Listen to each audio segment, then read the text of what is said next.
알렉시 라프레니에르가 예상됐던 대로 뉴욕 레인저스의 1라운드 1순위로 지명됐는데요. 2020년 NHL 신인 드래프트 어떤 팀들이 어느 선수를 택했는지 살펴보겠습니다.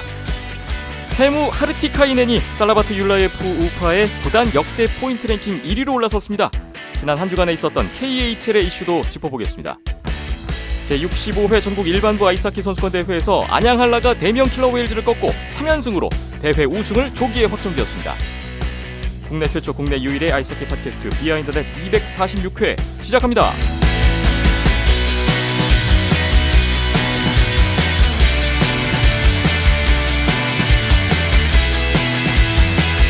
비하인드넷 246회 문을 열었습니다.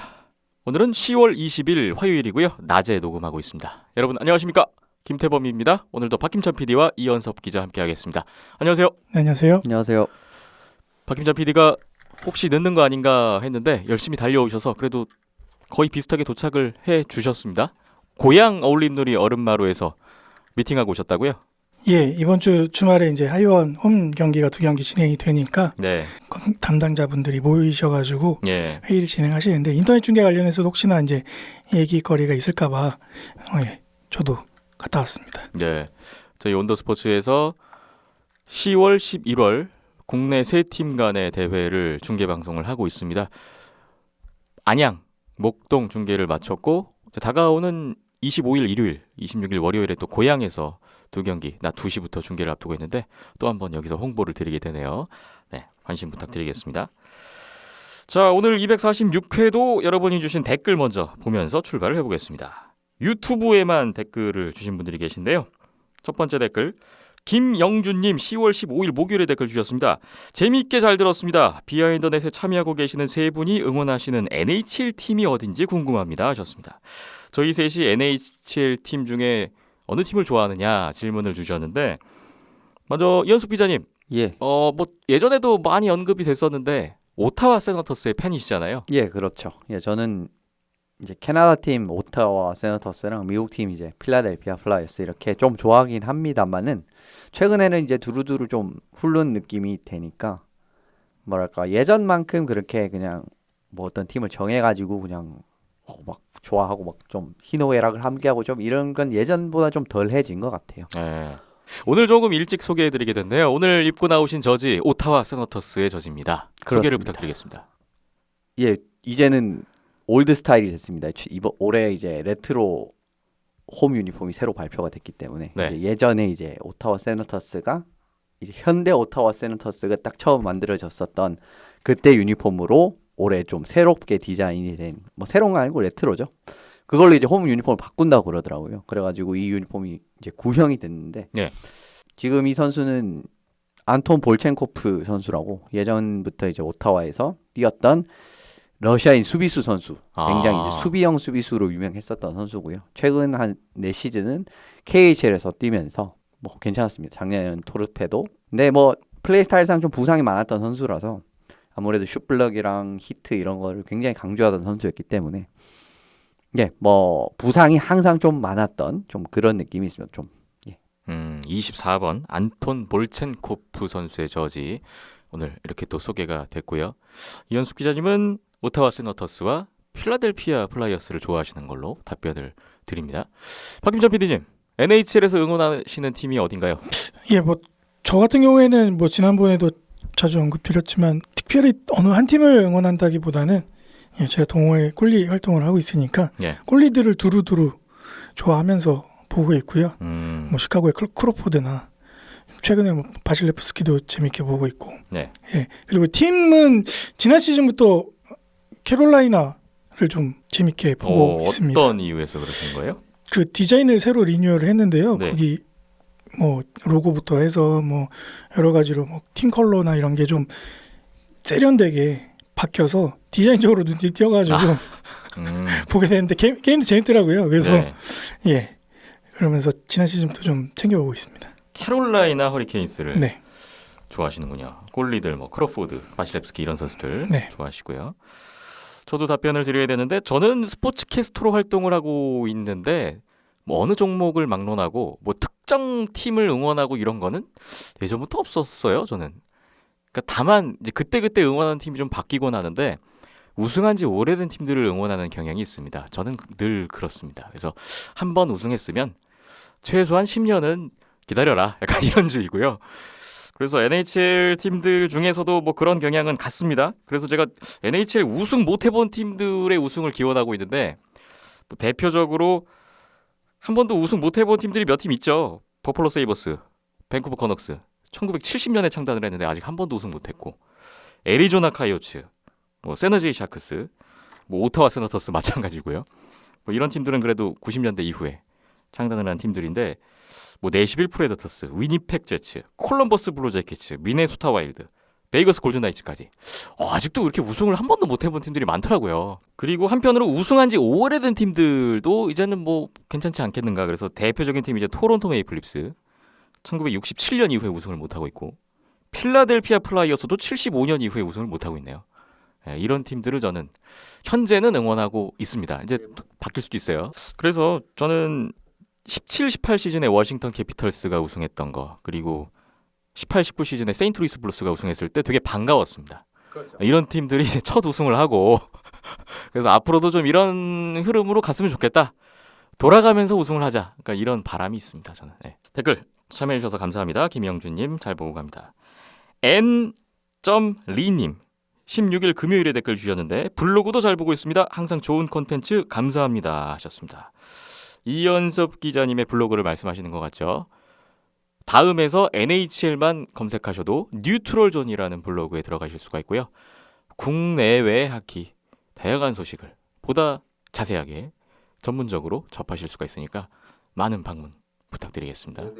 프란시스 기원님 19일 월요일에 댓글 주셨습니다. 일리아 미케예프가 연봉 조정을 신청했었죠. 당했던 부상이 커리어를 끝낼 수준이어서 두바스가 반신반의하는 가운데 오퍼시트 스트레스 받기 싫어서 신청을 허락했나 본데 재기할 수 있을지 그리고 두바스는 대체 캡 정리를 어찌하려는 생각인지 답답한 오픈마켓 현황입니다 하셨습니다. 지난 시즌까지 아반가르트 옴스크에서 KHL에서 뛰다가 이제 그 바로 전 시즌 2019-20 시즌에 토론토 메이플립스에서 활약했던 일리아 미케예프 선수에 대한 이야기를 주셨네요. 예, 굉장히 잘했죠. 사실 이제 뭐 토론토 팬분들도 많이 좋아해 주셨고 단년 계약이라서 사실 좀 보여줄 건 보여줬는데 이제 다 좋게 가다가 스케이트 배였던 것 같아요. 손목 쪽 부분이. 그러면서 굉장히 큰 부상을 당해서 그 뒤로부터 어떻게 될지 모른다는 겁니다. 사실 처음부터 아예 그래서 이게 좀 애매하게 됐어요. 미헤프 선수가. 네. 처음에 그냥 처음 보여줬던 그 활약을 그냥 시즌 끝까지 보여줬으면 제가 생각했을 때는 올해 꽤 큰 계약을 받았을지도 모를 것 같아요. 굉장히 잘했거든요. 예. 근데 너무 큰 부상을 당했어요. 그래서 이 부상이 회복되는 여부도 그렇고 이게 또 30몇 경기였기 때문에 일시적인 폼이었을 가능성도 배제는 할 수가 없습니다. 그러니까 구단 입장에서는 질르도 괜찮을 것 같긴 한데 그래도 좀 보장이 없는 상황이에요. 그리고 토론토 캡 상황이 빡빡한 거는 예전부터 유명했었기 때문에 지금도 마찬가지고요. 네. 그런 부분이 있고 근데 선수는 또 선수 개인 입장에서는 어쨌든 조금 더 이제 안정적인 계약 상황을 원하죠. 보통 이제 조금 더 이제 긴 계약이라든지 이런 부분을 선호하기 때문에 있는데 오늘 나온 이야기로는 팀은 2년 이제 100만 달러 그러니까 100만 달러 2년 동안 200만 달러인 것 같고요. 네. 선수는 단년 계약에 270만 달러를 요구한다고 합니다. 1년에 270만이요? 예. 그러니까 너무 차이 나는데요. 2배. 그렇죠. 좀 이제 금액적으로 차이가 나는데 이 부분 같은 경우에는 그러니까 상황이 애매한 거예요. 그러니까 상황이 애매하니까 이제 미헤프 쪽에서는 뭐 올해 부상은 있었지만 내년에 1년 한 번 더 보여주고 이제 장기 계약으로 넘어갔으면 좋겠다라는 이제 느낌을 보실 수가 있고 네. 토론토 입장에서는 그냥 이 뭐 해도 괜찮을 것 같고 안 괜찮을 것 같은데 좀 위험 리스크도 있고 그러니까 2년에 1년씩 이제 100만 달러씩으로 하지 않을래 이런 좀 입장의 차이를 보이고 있는 것 같거든요. 근데 어쨌든 그 지금 중재 요청이 들어갔기 때문에 중재 결과가 나올 거고 중재 결과는 이제 NHL 공식 스탯 같은 부분으로만 이제 판단을 한다고 합니다. 중재자들이 이제 판단을 해서 이제 계약을 이제 제시를 하는데 근데 세부 스탯 같은 2차 스탯 같은 거는 미헤프 선수가 굉장히 괜찮단 말이에요. 근데 그런 부분에 대한 변수 같은 것도 있고 아무튼 좀 토론토 입장에서는 사실 잡으면 무조건 좋은 자원이 미헤프거든요. 근데 좀 지금 상황은 좀 애매하게 됐습니다. 그래도 이제 캡 같은 경우에는 작년에 이제 두바 단장이 굉장히 이제 잘 맞춰낼 수 있다는 거는 역량 자체는 증명을 했기 때문에 예. 만약 제각을 이제 선택한다고 하면은 어떻게든 뭐 진짜 어거지로 공간을 만들어내기는 할 거예요.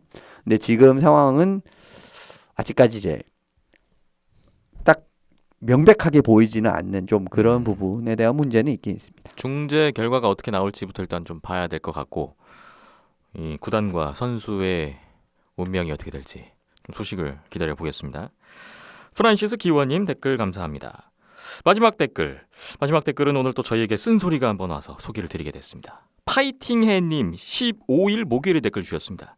진짜 재미없게 진행하네요들 KIHL 키아 라운지랑 삐까삐까하네 하셨습니다. 예, 재미없을 수 있죠. 관심 분야가 아니면. 그럼 재미없으면 이제 안 들으시겠죠. 네. 다 취향 따라가는 거죠. 네. 그리고 저희가 뭐 매번 모든 분들을 만족시키면 좋겠지만 뭐 하다 보면 매번 재미없을 수도 있고 뭐 매번 만족 못하실 수도 있고 예, 근데 그렇지 않나 저는 생각을 합니다. 항상 이런 게 있을 때마다 항상 말씀드리지만 온도스포츠 태생 자체가 누구를 만족시키고 누구를 즐거움을 드리기 위해서라기보다 우리끼리 즐겁게 놀기가 먼저 아닙니까? 그래서 예. 뭐 근데 그런 것도 있지만 정보 전달도 큰 중요한 내용이긴 즐기시는 합니다만 분들이 있으니까 지금 계속 하고 있는 거 네. 아니겠습니까? 즐기시는 분들은 없었으면 진작에 그만뒀죠. 그럴 수 있죠. 저는 계속 하는 그래요? 계속 할 건데요. 이거 뭐 아무도 안 보는데 왜 하냐 이런 얘기 나올 수 있었을 것 같은데. 아무도 안 보면 관심이 없으니까 왜 하냐는 얘기도 안 나오겠죠. 네, 다 들으시는 분들의 또 생각이고 예 마음이니까요. 예. 예. 뭐 개선됐으면 하는 점, 뭐 바뀌었으면 하는 점, 또 이런 게 또 재밌을 것 같아 하는 아이디어, 네 언제든 남겨주시면은 저희가 할 수 있는 능력 내에서 예 해보겠습니다. 뭐 계속해서 노력은 할 거고요. 그 키아 라운지 팀도 좀 더 분발해 주시면 감사하겠고. 그거는 예 협회 김정민 홍보팀장님 제 권한이 아니어가지고 많은 분들을 좀 더 재미있게 해주시고 그 만족시켜 드릴 수 뭐야, 있게끔 키아 라운지가 재미없는 것도 다 제가 편집을 못해서 그래요. 분발 부탁드리겠습니다. 네, 그래서 제가 진짜 편집 능력이 없구나라고 생각을 해주시면 될 것 같아요. 네. 예, 정말 뭐 여기 계신 두 분이나 또 김정민 팀장님이나 예, 출연자분들은 정말 자신의 능력을 다 100% 발휘하는데 예, 그게 이제 전달이 100% 안 되는 거는 제 탓인 거죠. 자, 예. 모든 짐을 다 박김정 PD가 안고 가는 아이고 걸로. 짐이 아니라 이건 뭐 제가 못해서 그런 거니까 예, 네. 그렇게 예, 생각하시면 되겠습니다. 어쨌거나 뭐 파이팅해님도 그렇지만 뭐 다른 분들도 뭐 바라시는 점이나 좀 뭐 그런 의견 있으시면 가감 없이 언제든지 자유롭게 부탁을 드리겠습니다. 네, 욕만 안 하시면 됩니다. 직접적인 욕설 뭐 이런 거. 네, 욕설은 네. 이게 제재가 들어가더라고요. 네. 예. 파이팅해님 또 댓글 잘 보고 갑니다. 감사합니다. 댓글은 다 봤고요. 오늘 이거 지금 딱 앞에 놓여 있는데 이거 소개를 드려야죠. 이게 뭔가요? 또 뭔가가 저희 왔습니다. K해부님께서 뭐 네. 지난번에 후원도 해주시고 또 정기훈도 계속 해주시고 그러시잖아요. 그리고 요번에 대회 때 보니까 이제 안양알라 쪽에 그 MVP 선정에서 이렇게 선수마다 이렇게 선물을 드리시더라고요. 네. 그러시면서 이제 스폰서 자격이신 거죠. 그러면서 이제 경기장에서 그 전달할 때 선수들한테 전달하는 식을 가지실 때 잠깐 짬이 났을 때 인사를 드렸었는데 네네. 저희 것까지 챙겨 주셨더라고요. 아. 그래가지고 예 이것도 그냥 저희가 받고 넘어가면 안 되지 않습니까? 그래서 예. 야, 음주 30분에서 1시간 전에 복용하고 주무시라고. 그거는 이제 주무시기 전 한 예, 일봉. 숙제 해소할 때 좋다고 했던 거고요. 네. 박스 안에 있는 거는 이제 뭐 소화나 이쪽 계통 이 용도별로 다 약이 다르더라고요. 그래서 예 감사한 마음에 이렇게 자랑하려고 화면에 이게 K허브 해주환이라는 제품이군요. 네. 다 소개해드려야지. 너무나 감사드립니다. 네. 이게 또 저희 것까지 이렇게 또 그러니까요. 감동적인 선물을 주셔서 감사의 말씀드리겠고요. 저희- 제가 그 이번에 지난주였 안양이었죠? 안양에서 네. 제가 K 후보님 직접 뵙고 인사도 드리기도 했었는데 잘 먹고 힘내서 네, 또 좋은 콘텐츠를 만들도록 하겠고요. 지난번에 주신 것도 되게 잘 그렇죠. 힘냈잖아요. 네네. 네. 그렇습니다. 아유, 뭐 술자리 나갈 때 김세환 아나운서가 다 챙겨가는 걸로. 네. K 허브님께서 또 저희까지 후원을 해주셨는데요. 네. 뭐 앞으로도 뭐 저희 도와주실 거 있으면 이렇게 도와주시면 감사하겠습니다. 다른 분들도 네, 저희가 할 수 있는 게 이거밖에 없어서 네, 송구스럽게 합니다. 네. 네. K 허브님 감사의 말씀 다시 한번 드리면서 오늘 여러분의 댓글 소개 순서는 이렇게 마무리를 하겠습니다. 참여해주신 분들께 다시 한번 감사드리겠습니다.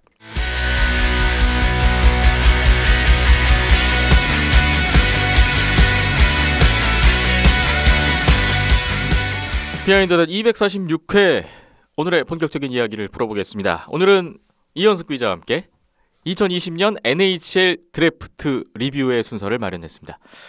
지난주에 하려다가 한 주 미뤘던 과제를 오늘 좀 풀어야 되는데 선수가 너무 많고 다 훑을 수는 없다는 거, 다 말씀드릴 수는 없다는 거 다시 한번 참고를 부탁드리겠고요. 오늘 이현숙 기자님이 좀 준비하신 컨셉은 어떤 건가요? 진짜 잘한 팀들만 선별했다라고 보시면 될 것 같습니다. 그러니까 좀 밑에 레벨의 팀을 선택을 하면은 그 군도 다 한번 해야 되는 하면은 막 진짜 16개 막 이렇게 해야 돼. 진짜 뭐 그런 느낌으로도 나오겠더라고요. 그래서 그냥 좀 뭐 거하게 말씀을 드렸지만은 결과적으로 그냥 진짜 잘 찝은 팀들만 좋은 선택을 한 것 같다. 기대가 된다. 그렇습니다. 그런 팀들을 오늘 몇 개 팀 추려서 예. 소개를 해주시는 거예요. 그래서 길지가 않을 겁니다. 오늘은. 네. 그러면 뭐 팀별로 들어가기 앞서서 이번에 드래프트의 어떤 전반적인 경향이라든지 뭐 팀들의 선택의 어떤 기준, 어떤 좀 흐름이 보이는 게 있으셨나요? 전반적으로 역시나 뭐 여전히 스케이팅 뛰어난 자원들, 이제 속도가 빠르거나 아니면은 진짜 유려하게 스케이팅을 잘 타거나 요 두 개 중에 하나는 거의 갖췄다고 볼 수가 있어요. 예. 그리고 좀 퍽을 다루는 능력이 좀 좋은 선수들, 퍽 간수 능력이나 스틱 핸들링 같은 부분이 좋은 선수들이 많이 선발이 됐고요. 사이즈가 크지 않는데도 옛날에는 뭐 하키 드래프트 하면 일단 사이즈 크면 좀 먹고 들어가는 이런 느낌이 있었는데 최근엔 그런 느낌이 아닙니다. 사이즈가 작아도 앞서 말씀드린 그런 기준이 충족이 되면은 그냥 씹어요. 이런 식으로 이제 선발을 하고요. 뭐 최근에 트렌드 같은 부분이 스피드나 역습, 전개 이런 부분은 여전히 좀 그런 부분을 잘 풀어낼 수 있는 선수들을 선택하는 거는 여전히 뭐 유지가 되고 있다라고 저는 생각을 합니다. 요즘의 선택의 트렌드는 그렇구나라는 것을 느끼게 되네요. 그러면 한 팀씩 기대가 되는 팀들을 살펴보겠습니다. 오늘은 총 6팀을 소개해 주실 텐데요. 첫 번째 팀 역시 1라운드 1순위 지명권을 선택해서 또 받은 뉴욕 레인저스부터 이야기를 해보겠습니다. 뭐 올해 여러 가지로 이제 코로나 때문에 꼬이면서 참 레인저스가 천운을 잡았죠. 네. 올해 사실은 진짜 이 로터리가 원래대로라면 그때도 말씀드렸지만 위니펙 제츠에게 갔어야 되는 픽인데 올해 애매하게 꼬이는 바람에 이제 추첨이 돼서 이제 레인저스가 선택이 됐단 말이에요. 예, 여기서 뭐 그냥 라프레니에르 지명한 것부터 그렇죠. 뭐 지명 선수 소개를 해주시면은 뉴욕 레인저스가 1라운드 1순위 알렉시 라프레니에르 선수를 뭐 예상대로 이변 없이 뽑았고요. 19순위에 브레이든 슈나이더, 60순위에 윌 쿨리 선수를 지명했습니다. 뭐 상위 한 3라운드 정도 볼 겁니다. 제가 이제 작년에는 진짜 7라운드까지 선수들이 다 보니까 좀 의미 없는 지명도 후순위 가면 많아요. 네. 뭐 보시면 작년 같은 경우에 굉장히 그런 부분 많았기 때문에 보통 한 3라운드, 4라운드 물론 이제 4, 5라운드에서도 이제 진주들이 나오기는 하지만은 전반적으로 이제 드래프트 보시면 한 3라운드 정도까지만 이제 보시면 될 거고 이번에도 한 3라운드 정도 지명 선수만 이제 선택을 했습니다. 예. 근데 뭐 앞서 말씀드린 대로 라프레니에를 지명한 것부터 이미 성공입니다. 이미 끝났고요. 왜냐하면 없던 복이 굴러 들어온 격이 됐기 때문에 아주 상당히 좋은 지명이 됐다라고 말씀을 드릴 수가 있을 것 같고 네. 한 3년 전 정도부터 이 선수는 2020년 1라운드 1순위 확정이다라고 불렸던 선수입니다. 이제 그 정도로 좋았는데 계속 이제 그 좋은 모습을 유지를 했기 때문에 1순위 지명이 됐고 퍽 핸들링 스틱 핸들링이나 퍽 간수능 이게 진짜 좋은 선수입니다. 진짜 말이 안 되도록 좋은 선수라고 할 수가 있을 것 같고요. 네. 그냥 뭐 생각대로 하면은 진짜 이정도 선수 수준이면은 당장 NHL에서 통할 수준인가요? 그것까지는 이제 조금 뒤에 말씀을 드리겠습니다. 네. 이제 수년 내에 어쨌든 레인저스 공격진을 지탱하는 자원. 저는 생각했을 때 어느 팀을 가도 이제 최고 기대치만큼 성장을 하면은 1라인 윙어로서는 윙어 같은 부분으로는 이제 성장할 수 있는 자원이에요. 1라인 자원으로. 네. 근데 이 선수의 약간 문제점 뭐냐면은 이 선수는 스케이팅 그렇게 뛰어나지는 않습니다. 네. 어마어마하게 뛰어난 선수는 아니에요. 그리고 퍽을 가지고 있을 때 빛이 나는 선수입니다. 일차적으로. 네네. 근데 루키 시즌부터 퍽을 가지고 플레이를 할 수가 있을까요? 팀에는 파나린이라든지 집안의 자들이라든지 다른 자원들도 많은데 부친의 빛이 뭐 이런 카코 여러 자원들이 많은데 펄 가지고 있으면서 플레이를 할 수 없을 겁니다. 필연적으로. 네. 왜냐하면은 지금 라프레니르보다는 당연히 앞서 말한 그런 전성기에 있는 선수들이 기량이 당연히 더 좋을 수밖에 없거든요. 근데 그렇기 때문에 조금은 이제 뭐 첫 시즌부터 좀 고전할 가능성은 없지는 않아 있습니다. 근데 네. 뭐 어쨌든 장차 이제 팀 공격을 지탱하는 자원이 될 거는 의심치 않고 있고요. 예, 그게 1순위 지명 한 라프레니르의 요약이라고 드릴 수 있을 것 같고 예. 이제 브레이든 슈나이더 선수를 영입을 했는데 이 선수가 수비적인 능력이 좀 특출난 선수입니다. 그런 부분에서 스케이팅이라든지 뭐 갭 컨트롤 이런 게 참 좋은 선수예요. 근데 슈나이더를 뽑은 부분에서 약간은 이제 좀 조금은 트레이드를 하면서 올라가면서까지 이 선수를 뽑아야 했나라는 생각이 들 수도 있을 것 같은데 지금 레인저스 공격진 좀 젊은 선수들로 재편되고 있는 선수들 보시면은 조금은 수비적인 수비수가 좀 부족한 건 사실입니다. 그러니까 폭스는 좀 괜찮은 이제 모습을 보여주고 있는데 폭스도 완전 좀 수비적인 수비수로 좀 보기도 어렵고 그다음 디엔젤로 선수는 완전 공격형 수비수라고 할 수가 있죠. 그렇기 때문에 좀 좀 젊은 자원으로 가는데 공격형 수비형 밸런스 좀 맞추는 부분에서 슈나이더를 선택을 한 것 같고요. 쿨리 같은 선수도 이제 2라운드 좀 하위에서 지명이 됐지만은 좀 슈팅력이 굉장히 돋보이는 선수이기 때문에 뭐 성장치대로 성장을 하면은 좀 중간 자원으로 잘 활용될 가능성이 있습니다. 그렇기 네. 때문에 전반적으로 이제 상위 지명권을 보면은 그렇게 나쁘지는 않았어요. 1라운드 1순위 포함해서 1라운드 2명 지명이 됐고 또 2라운드 후순위에서 윌 쿨리 선수까지 뉴욕 레인저스 상당히 기대가 되는 픽이었다 하는 말씀으로 요약하겠습니다.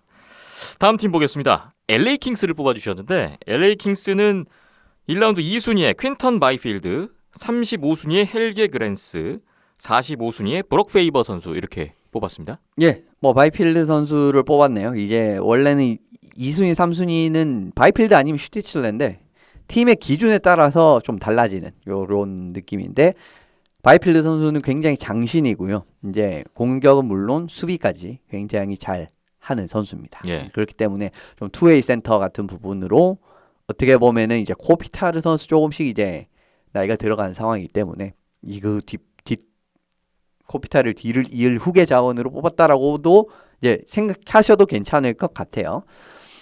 사이즈 같은 부분까지도 이제 충족을 할 수 있기 때문에 작년에 이제 터코 선수를 작년에 뽑았네요. 아무튼 터코 선수가 있기 때문에 터코, 바이필드 이렇게 이제 탑 투 센터를 어떻게 LA가 만들어냈습니다. 그렇기 때문에 이 두 선수가 장차 LA를 짊어지고 갈 인재라고 생각을 하시면 될 것 같습니다. 예. 그란스 페이버 이 두 선수도 그렇게 나쁘지는 않아요. 이제 공격적인 능력이 돋보이는 그란스 선수랑 빠른 스케이팅 그리고 퍽 운반 수비 지역 같은 부분에서 굉장히 좋은 모습을 보일 수 있는 투웨이 타입 선수인 페이버 선수 지명한 거는 좀 공격 기여가 좀 부족했었던 LA 수비진에는 좀 도움이 될 겁니다. 그러니까 공격 부분에서 좀 기여할 수 있는 좀 젊은 수비수가 적었다라는 약점을 좀 해소할 수 있을 만한 픽이기 때문에 예. 2라운드에 뽑았던 그란스, 페이버 이 두 선수도 그렇게 나쁘지는 않았어요. 바이필드, 그란스, 페이버까지 이 선수들도 꽤 기대를 할 만한 자원들인 것 같습니다. LA 킹스 기대를 해보겠습니다. 다음 팀 나오네요. 오타와 세너터스. 이연섭 기자님이 좋아하시는 오타와 세너터스를 뽑아주셨는데 오타와는 이번에 1라운드 3순위 팀 슈티칠레, 5순위에 제이크 샌더슨, 28순위에 리들리 그렉, 33순위 로비 야르벤티에, 44순위에 타일러 클레븐 61순위로 예고로 소콜로프 선수를 택했습니다. 야, 3순위, 5순위 포함해서 1라운드 3명이고요. 꽤 다른 팀들보다 좀 상위 순위 지명권이 많았군요. 예, 뭐 그동안 열심히 탱킹도 했고 네. 그 다음에 칼손 선수를 이제 보낸 이후에 받았던 1라운드 지명권이 세너제이가 추락하는 바람에 이게 아마 3순위가 됐을 겁니다. 네. 이제 오타와의 1라운드 지명권이 5순위가 됐고 3순위가 세너제이 거였어요. 그래서 슈티틀레 선수를 딱 뽑으면서 좀 부족했었던 공격수 풀 같은 부분을 많이 보강을 했습니다. 특히 상위 라운드에 공격수를 많이 뽑았습니다. 스케이팅이 상당히 좋고 플레이메이킹 같은 부분에서도 이제 도움을 줄 수 있는 슈티틀레 선수가 있고요. 예. 그 다음에 투웨이 센터로 좀 기대를 받고 있는 그렉 선수가 또 1라운드에 뽑혔고 굉장히 이제 QMJHL에서 득점 능력에서 참 좋은 모습 많이 보여줬던 소콜로프 선수를 또 2라운드에 지명을 했습니다. 근데 소콜로프 선수는 조금은 어떻게 보면은 불안 요소도 있어요. 이 선수가 이제 어떻게 보면 스케이팅 같은 부분에서는 특장점이 없는 선수이기 때문에 기대만큼 성장을 못할 가능성도 있지만 그래도 뭐 2라운드에 지명권도 많았고 예. 그 중에 한 장을 좀 이런 식으로 다크호스 픽으로 사용하는 것도 나쁘지는 않았어요. 사실 작년에 오타와는 좀 지명권 자체를 효율적으로 쓰지 못하는 이런 느낌이 많았는데 올해 같은 경우에는 좀 많은 선수를 뽑았는데 선수진 깊이를 어쨌든 일단 충족시켜 줄 수 있을 만한 자원을 굉장히 많이 뽑았습니다. 그런 네. 부분도 나쁘지 않을 것 같고요. 그리고 공격수 많이 지명한 거는 그동안 좀 상위 라운드 같은 부분에서 좀 수비수를 좀 많이 지명을 한 부분도 어느 정도는 영향이 있었을 겁니다. 그런 그렇군요. 부분 말씀을 드릴 수 있을 것 같고요. 제이크 샌더슨 선수가 어떻게 보면은 뭐랄까 왜 드레이스델이 아니라 샌더슨을 못 받느냐라는 의문이 좀 제기가 될 수가 있습니다. 예. 근데 이 선수가 조금 더 공격적인 선수입니다. 이제 드레이스델 선수보다는 그렇기 때문에 이제 5순위에 샌더슨을 뽑았는데 이미 브랜스트램이라든지 라시 톰슨 이런 선수들을 가지고 있습니다. 오타와 같은 경우에는 이제 브랜스트램 선수 같은 경우에는 베이거스와의 트레이드에서 새로운 선수고 톰슨 선수가 작년 1라운드 지명 선수인데 조금 더 이런 수비수들이 있기 때문에 좀 투웨이 수비형 수비 같은 부분에서 좀 잘할 수 있는 수비수가 있기 때문에 샌더슨 좀 더 공격적인 수비수를 뽑았다라고 말씀드릴 수 있을 것 같고 예. 이것도 전반적으로 이제 레인저스와 마찬가지로 그 수비 밸런스를 잡는 이런 이제 일환이라고 보시면 될 것 같아요. 어쨌든 올해 같은 경우에는 많이 뽑았기 때문에 전반적으로 선수 젊은 풀을 많이 넓히는 데 성공을 했고요. 예, 뭐 요 선수들의 성장 좀 기대해봐야겠죠. 네. 오타와 스나터스가 뭐 당장은 이 선수들이 다음 시즌부터 뭐 자리를 잡을 거라고 생각하기는 어렵지만 그래도 몇 년 걸리는 거 아니겠습니까? 이렇게 신인 뽑으면. 그렇죠. 예. 그래도 오타와가 이번에 희망적인 미래를 그렸다. 뭐 이렇게 요약 드릴 수가 있을 것 같네요. 다음 팀 보겠습니다. 이번에는 디트로이트 레드윙스를 뽑아주셨는데 디트로이트는 1라운드 4순위에 루카스 레이몬드, 32순위에 빌리안 발린데르, 51순위로 테오도르 니에데르바크, 55순위에 크로스 해너스, 63순위에 도너번 세브런고, 70순위에 에밀 비로 이런 선수들을 지명했습니다. 많이 뽑았죠. 네. 그러니까 지금 4라운드까지 소개를 드린 자원도 있는데 이번에도 이제 디트로이트도 마찬가지로 공수 양면에서 참 좋은 자원들을 많이 지명을 하면서 젊은 선수 풀을 또 늘렸습니다. 이제 그 전에도 최근에 이제 하위권이었기 때문에 젊은 선수 풀이 좀 쌓인 상황인데 더 늘리는데 성공을 했고요. 예.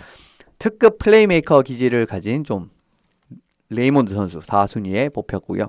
장신임에도 이제 스케이팅 같은 경우는 굉장히 뛰어나기 때문에 성장 가능성이 높은 발린데르 선수 뽑혔고 공격 흐름과 퍽 간수 같은 부분에서 좋은 능력을 발휘할 수 있는 니에델바크 이런 선수도 뽑았고 패싱 능력 좋은 해너스 이런 식으로 굉장히 이제 뛰어난 강점을 가진 선수들을 많이 뽑았습니다. 예. 이런 부분도 상당히 좋았고요.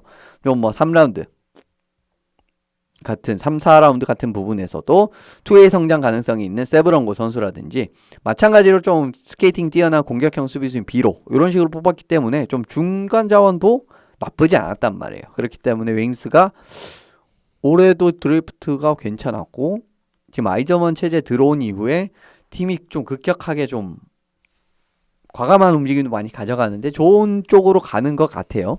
그렇기 때문에 좀 앞으로도 좀 윙스를 좀 지켜볼 필요가 있을 것 같습니다. 네.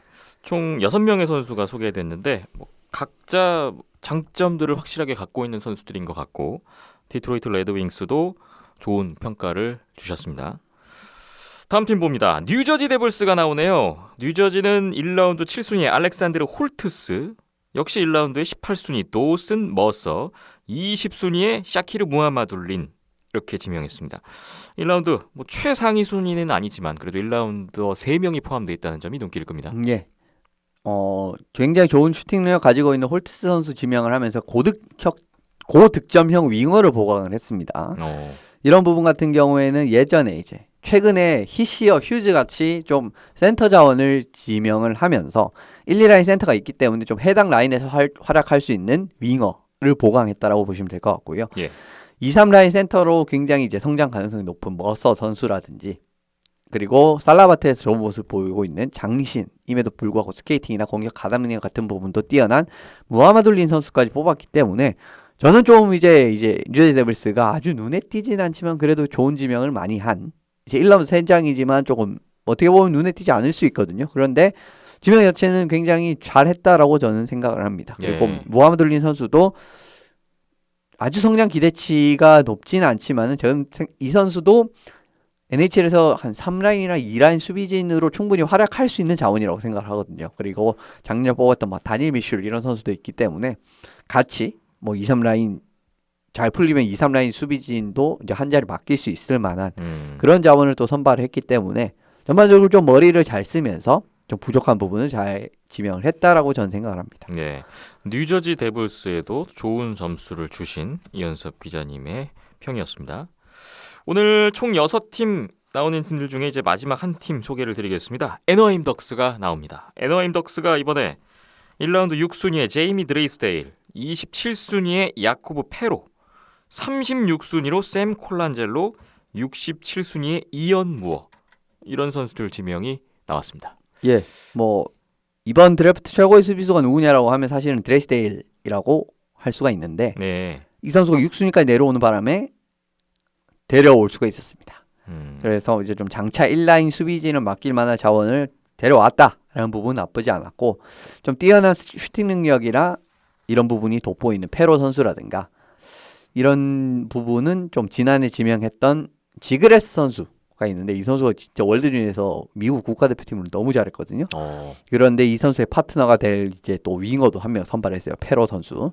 그리고 수비력이라든지 슈팅 능력이 굉장히 좋아서 3라인에서 활약할 가능성이 있는 콜란젤로 같은 선수도 참 지명을 괜찮게 했다라는 부분이 눈에 띕니다. 근데 최근 애너하임 덕스가 확실히 좀 작년에도 지그레스 좀 잘 뽑았고 올해도 괜찮은 자원들을 좀 많이 뽑았거든요. 그렇기 때문에 근데 애너하임이 작년 같은 부분은 막 5라운드, 6라운드 막 이렇게 하면 그냥 적당히 대충 뽑고 막 이런 게 있었단 말이에요. 근데 올해는 좀 그런 부분도 덜한 것 같고요. 전반적으로 애너하임도 이렇게 지금 좀 잘 뽑은 팀 중에 하나로 좀 선정이 돼야 될 것 같아서 선정을 했습니다. 네, 오늘 이현숙 기자가 이번 2020년 NHL 드래프트 결과를 토대로 앞으로 가장 기대가 되는 팀, 좋은 픽을 했다고 보시는 그런 팀들을 선택해서 소개를 이렇게 드렸습니다. 이외에 오늘 나오지 않은 팀들에 대한 언급은 보다 자세한 드래프트 관련 리뷰는 이현섭 기자의 블로그에서 여러분 확인하시면 될 것 같고요. NHL 드래프트 리뷰 여기까지 하고요. 잠시 쉬었다가 다음 소식으로 넘어갈게요.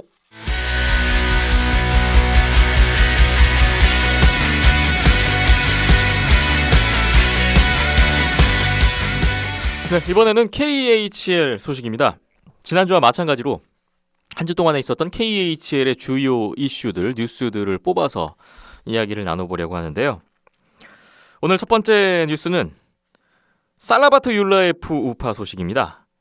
핀란드 출신의 공격수죠. 테무 하르티카이넨 선수가 대기록을 작성했다고요? 예, 살라바트 KHL 이제 들어온 이후에 살라바트 역대 포인트 랭킹 1위가 됐습니다. KHL 출범 이후 살라바트 율라예프 구단 역사상 포인트 랭킹 1위로 올라섰어요. 그렇습니다. 지난주 월요일이었던 것 같은데 골을 기록을 하면서 통산 468경기에서 339포인트 딱 기록을 하면서 전체 1위로 올라서게 됐습니다. 이건 통산이기 때문에 KHL은 항상 통산으로 가기 때문에 정규 시즌 플러스 플레이오프라고 생각을 하시면 됩니다. 아, 플레이오프까지 포함된 기록이군요. 예, KHL 항상 통산 기록을 따질 때 이제 다 더해서 합산을 해서 이제 예. 그런 식으로 계산을 하고요. 예. 그동안 1위이자 파트너였던 오마르크 선수가 346경기에서 338포인트를 기록하고 있었고 오마르크 선수는 올해 NLA로 이적을 한 상황이거든요. 그런 상황에서 이제 하르티카이넨 선수가 사실 올 시즌 1위가 되는 건 거의 확실시된 거였습니다. 근데 네. 조금 일찍 됐다라고 말씀을 드릴 수 있을 것 같고요.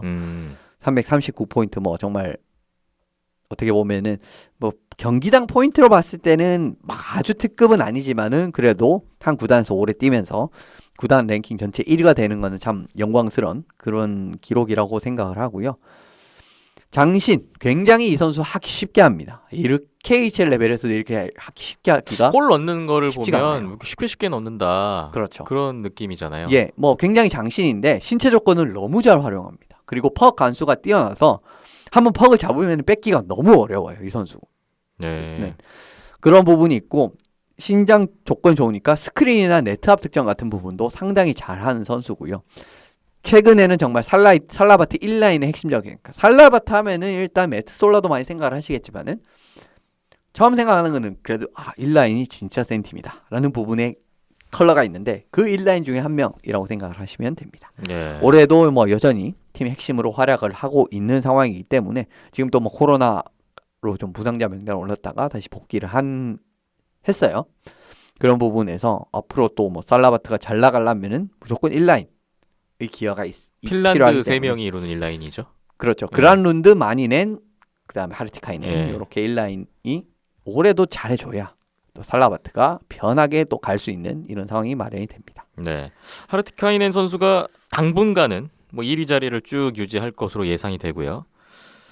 그 역대 살라바트 구단 포인트 랭킹 순위를 보니까 3위에 알렉산드르 라듈로프 선수가 있더라고요. 예, 현재 댈러스 스타스에서 뛰고 있는 그 선수죠. 그렇습니다. 거의 뭐 경기가 몇 경기 안 되는데도 257경기에 299포인트. 그렇습니다. 야, 거의 이거 뭐 경기 수 대비 포인트로는 압도적인데. 그렇죠. 옛날에 뭐 진짜 KHL을 박살내던 시절에 KHL 뛰었을 때 이제 살라바트랑 체스카에서 뛰었는데 두 팀 다 뛰었을 때 굉장히 잘했었습니다. 근데 네. 살라바트 때도 참 잘했었죠. 네. 그 정도 하니까 NHL 가서 지금도 그렇죠. 이러고 있는 거네요. 예, 또 늦은 나이에 이제 다시 재진입을 했는데도 잘하고 네. 있는 부분은 괜찮고요. 어쨌든 살라바트에서 참 뭐 라둘로프 선수도 굉장히 큰 족적을 남긴 선수 중에 한 명이기 때문에 만약에 라듈로프 선수가 NHL 생활을 마친 후에 예, 살라바트 윌라이프로 복귀를 할 가능성 또 상상을 해보게 되는데 그 복귀가 된다면 또 하르티카이넨 선수의 기록에 또 근접할 수 위험할 있지 수 않을까. 있죠. 예, 근데 그 부분은 이제 계약 2년 남았나 그런데 그거 끝나고 오면은 진짜 어떻게 보면은 좀 이 1위 기록이 바뀔 가능성도 없지는 않고요. 근데 예. 만약에 뭐 NHL에서 북미에서 좀 더 지내고 싶다 해서 뭐 또 이제 단년 계약으로 다른 팀에서 한 1, 2년 뛰다가 오고 와서 나이가 뭐 36, 7대 오면은 예, 좀 어려울 수도 있고 어려울 예. 가능성도 있는데 어쨌든 뭐 한동안 하르티카이넨 선수가 1위가 될 거는 사실은 당연한 것 같습니다. 그렇군요. 테무 하르티카이넨 선수가 살라바트 윌라이프 우파 구단 역대 포인트 랭킹 1위에 올랐다는 소식 먼저 전해드렸습니다. 다음 소식 보겠습니다. HC 소치가 감독을 교체했네요. HC 소치가 서부 컨퍼런스 11팀 중에 10위를 기록하고 있는 올 시즌 현재의 모습인데 뭐 역시나 그 성적이 안 좋은 팀들은 가차 없습니다. 몇 경기 하지 않았는데 지금 16경기 4승 12패 승점 10점에 그치고 있는 소치군요. 예, 뭐 사실은 경질될 수밖에 없는 성적이죠. 뭐 작년에도 좀 이런 단계의 소치가 또 감독이 경질이 됐었고 그때 들어온 감독이 이제 안드리옙스키 감독이었는데 예.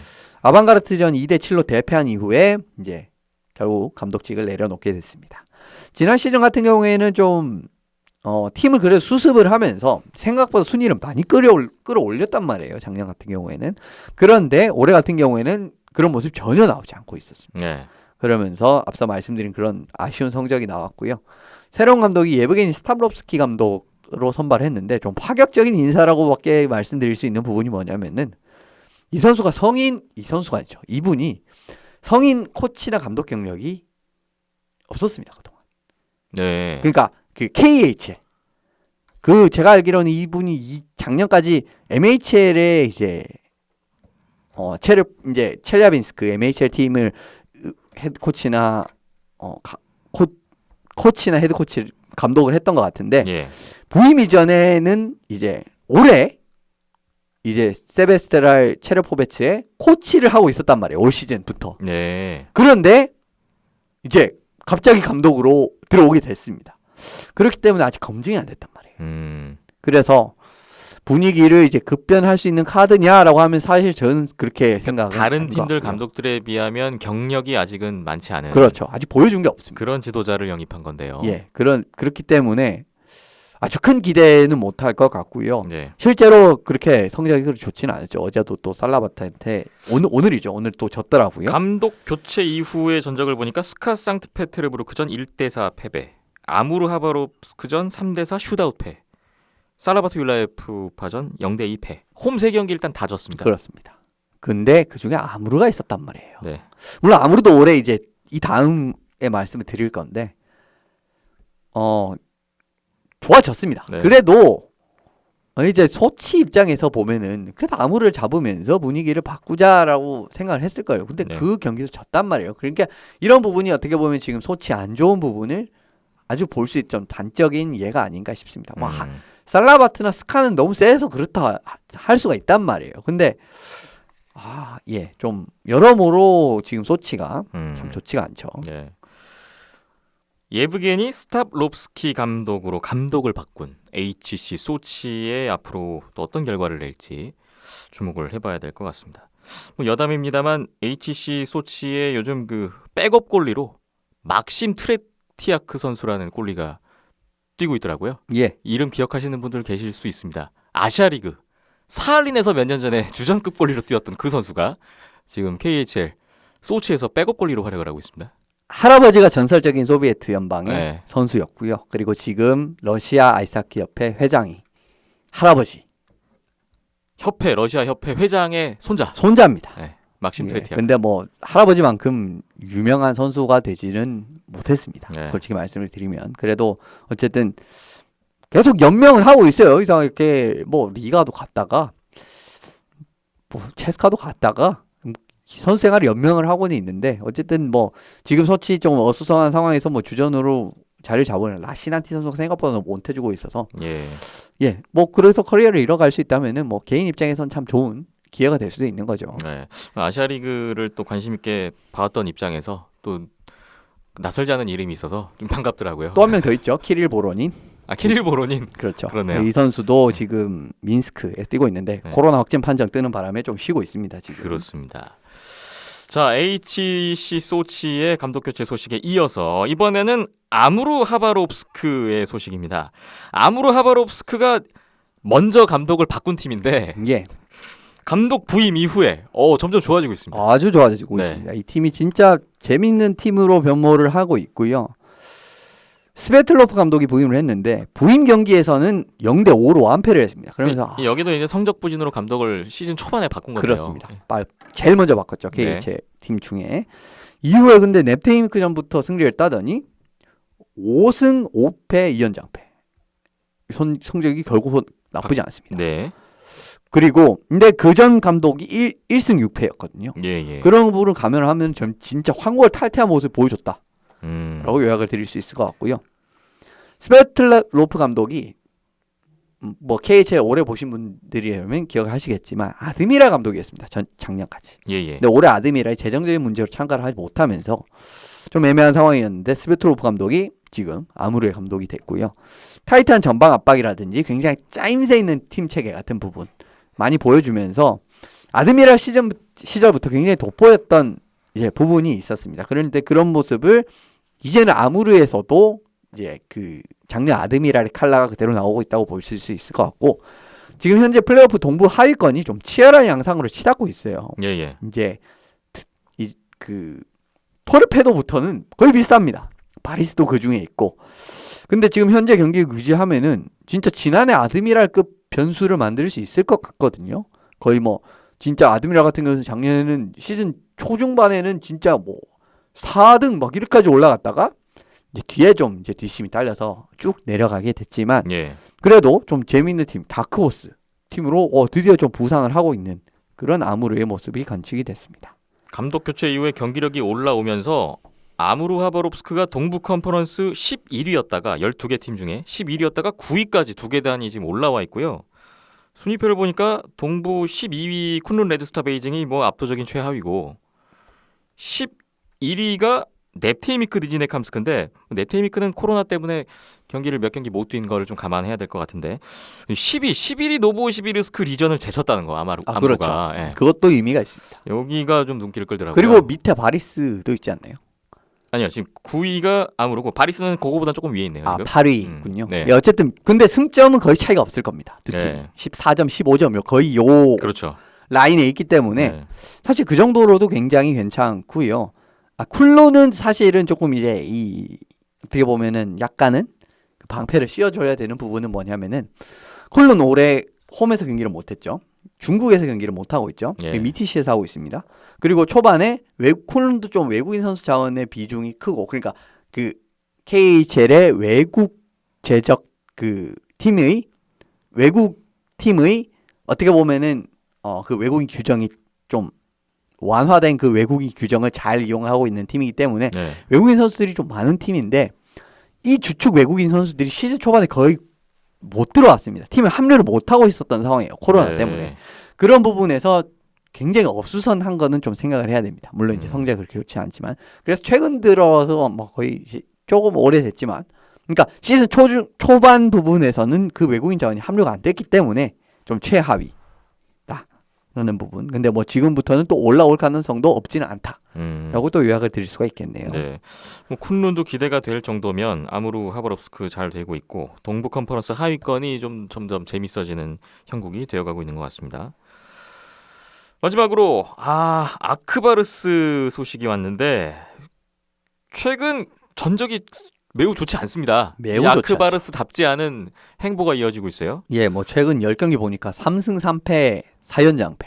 예. 뭐 연장패 가서 승점은 먹고 있는데 사실 그냥 다 이겨야 되는 경기들도 지금 굉장히 어렵게 가는 좀 모습이 많이 관측이 되고 있고요.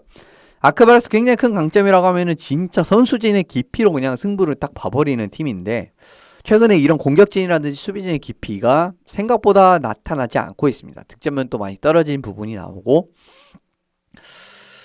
코로나 여파 때문에 좀 기존 공격진에서 일부 선수들이 또 팀에서 빠지게 됐죠. 예. 이런 부분도 있고요. 골리 2명까지 또 빠지면서 빌렐로프, 레이데보른 그렇습니다. 원투 펀치가 다 빠져 있습니다. 지금 다 빠졌거든요. 그러면서 진짜 밉타호프랑 지금 이름이 생각이 안 나는데 이 두 선수 지난주에 이제 NHL 드래프트 지명됐다라고 말씀을 드렸는데 예. 그 두 선수가 지금 굉장히 어린 선수들이 골문 지키고 있단 말이에요. 근데 빌랄로프 레이데보른이라면 조금 더 성적이 좋았을 가능성이 없지 않은데 물론 이 밉타호프 선수가 굉장히 잘해주고는 있습니다만은 그래도 이제 그 주전 백업 원래 있었던 선수들과는 좀 아직까지는 차이가 있는 선수이기 때문에 예. 공격이 잘 풀리지 않는데 코로나 여파까지 겹치고 거기다 골리까지 2명 빠지 진짜 어려운 상황이거든요. 아크바르스가 좀 위기를 어떻게 좀 극복을 할 수 있을지 이런 부분도 지금 봐야 될 것 같습니다. 사실은 올해도 동부 최상위권은 뭐 아크바르스가 되겠구나라고 생각했는데 지금 뭐 스멀스멀 중위권으로 내려올 지금 이런 좀 순위 판도가 시즌 개막 있어요. 전에 프리시즌 대회들을 봤을 때는 아크바르스가 이거 뭐 최강인데? 라는 그렇죠. 느낌을 받을 정도였는데 막상 시즌이 시작되고 나서는 그 정도 모습이 안 나오고 이게 있습니다. 좀 작년 앞토블리스트 좀 보는 그런 느낌이 나긴 납니다. 작년 앞토블리스트도 참 전략 자체 참 좋았는데 초중반에 뭐 연패 주르륵 미끄러지고 또 쭉 올라오고 이런 모습이 관측이 됐는데 예. 그런 전철을 좀 밟으면 안 되거든요. 그렇기 때문에 아크바르스가 올해 좀 어떤 모습 보여줄지 좀 기대가 되네요. 아크바르스가 최근에 넵테이미크, 트락토르, 바리스한테 다 연장 이후 패배를 기록했는데 이 넵테이미크, 트락토르, 바리스 정도면 그렇게 상위권 팀들은 아닌데 그렇습니다. 이거 아크바르스라면 네. 그런 팀은 그냥 잡아야 되거든요. 예. 좀 많이 아쉽죠. 매우 아쉬운 결과가 나오고 있는 아크바르스 카잔입니다. 자, 본 모습을 찾게 될지 또 주목을 해보죠. KHL 오늘 전해드릴 소식은 이 정도로 마무리를 해야 될 것 같은데요. KHL이 시즌 개막 때부터 유관중 경기로 시즌을 시작해서 그래도 여기는 유관중을 하는구나 좀 이색적으로 봤었는데 최근에 뭐 계속 지난주에도 말씀드렸듯이 팀별로 돌아가면서 선수단 내에서 확진자가 나오고 있고 지난주에는 디나모 리가에서도 또 대거 확진자가 나오면서 경기가 취소되는 일이 있었습니다. 그렇습니다. 메탈루르크도 올키놀라 선수랑 코샤치킨 두 선수 모두 확진이 돼가지고 예. 지금 자기 둘린 선수를 급히 임대 영입을 했다라는 소식이 또 있습니다. 네. 그런 부분으로 보시면은 다 한 팀씩 지금 홍역을 앓고 있어요. 그렇네요. 이제 뭐 코로나 휩쓸지 않은 팀이 몇 개 팀 안 남아 있을 정도로 좀 그 정도 수준으로 어려움을 겪고 있는데 이런 분위기 속에서 일부 팀들이 무관중 경기를 결정했다고요? 지금 상황이 또 심각해지고 있는 상황이기 때문에 니지노브고로드 쪽은 10월 19일부터 다음 달 15일까지 무관중 경기가 확정이 됐습니다. 토르페도 느지니 노브고로드 리전이 홈 경기를 무관중으로 하겠다고요? 뭐 사실 워낙 큰 경기장도 아니었고 지금 100% 관중을 다 받는 팀은 없는 걸로 알고 있어요. 그런데 그렇죠. 그래서 막 1000명, 1500명 정도 받는데 지금 토르페도 같은 경우에는 이제 뭐 해당 기간 동안은 관중 아예 못 받게 됐고요. 모스크바 인근 팀들 비타지, 쿤룬, 아방가르트 요 세 팀입니다. 예. 어떻게 보면 옴스크가 왜 인근이지라고 생각할 수도 있는데 아방가르트도 지금 그 발라시아에서 경기를 펼치고 있죠. 아, 그렇죠. 임시 홈 경기장으로 발라시아에서 경기를 치르고 있어요. 쿤룬도 마찬가지로 올해는 미티시에서 경기를 치르기 때문에 모스크바 인근 팀이 됐고요. 요 세 팀도 10월 19일부터 11월 7일까지 무관중 경기가 확정이 됐습니다. 네. 상황이 뭐 사실 좋지 않기 때문에 지금 또 이렇게 해서 막 확산이 되기 시작을 하면은 진짜 또 다른 팀들도 다 하나하나 이제 어떻게 보면 무관중 경기로 펼쳐질 가능성도 없지는 않다라고 보고 지금 모스크바 인근 팀이 이런 지금 조례를 발표를 했기 때문에 모스크바 팀들도 아주 자유롭다고 볼 수는 없거든요. 그렇죠. 모스크바 팀들이 많죠. 모스크바 인근 팀들도 많고. 그렇죠. 그런 부분을 감안을 하시면은 앞으로 또 코로나가 좀 잠잠했다가 또 한번 휩쓸고 갈 가능성도 좀 없진 않은 게 좀 관측이 됐었던 이런 발표에서 알 수 있을 것 같아요. 그렇군요. 이렇게 KHL 오늘 나눠볼 이야기 마무리를 해야 될 것 같습니다. 또 한 주 동안에도 KHL도 주목을 해보겠고요. 다음 시간에도 전달해드릴 수 있는 시간을 준비를 해보겠습니다.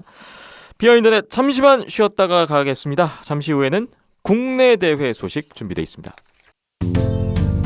피곤할 때 K-허브 피부 노화의 K-허브 깜빡깜빡 기억력이 떨어질 때 내 곁에는 K-허브 미세먼지 K-허브 빠른 기침의 K-허브 콜록콜록 기관지가 약해질 때 내 곁에는 K-허브 한의원에서 K-허브를 처방받고 건강을 지키세요.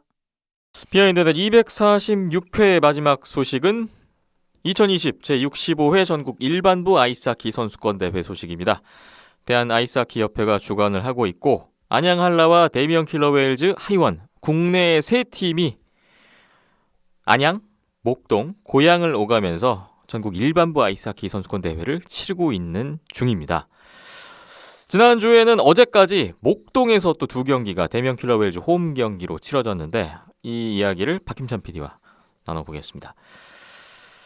지난주에 있었던 안양 두 경기에서는 안양 한라가 하이원과 데미안 킬러웨일즈를 꺾고 2연승을 거둔 상황이었고요. 10월 18일 일요일에 데미안 킬러웨일즈 대 하이원의 경기가 있었는데 이 경기부터 정리해보겠습니다.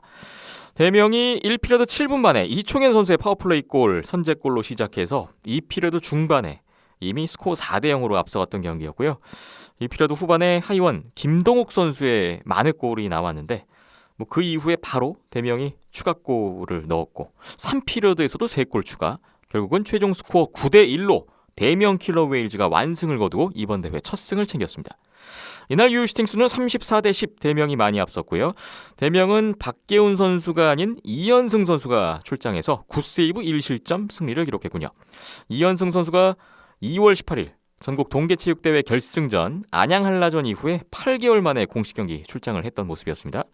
한편 하이원은 이한백 선수가 다시 한번 나와서 25세이브 9실점 패전을 기록했습니다.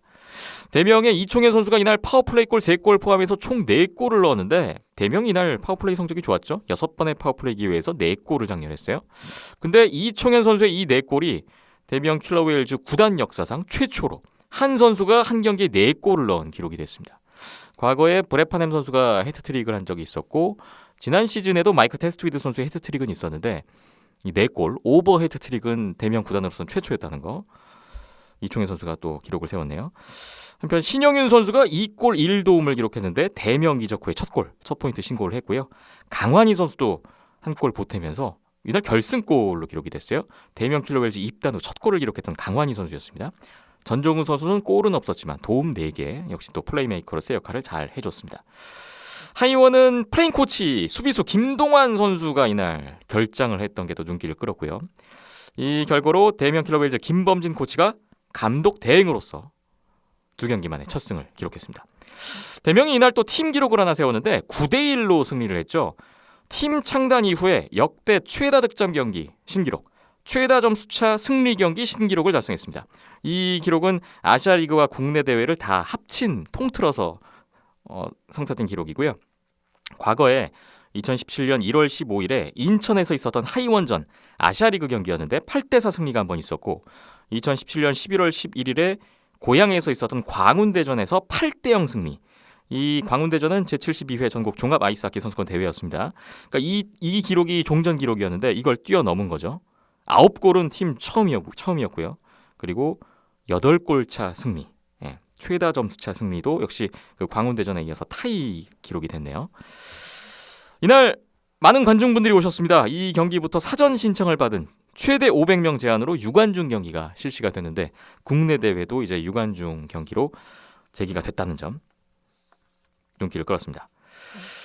하이원을 대파한 대명이었는데 이 경기부터 한번 리뷰를 해볼까요?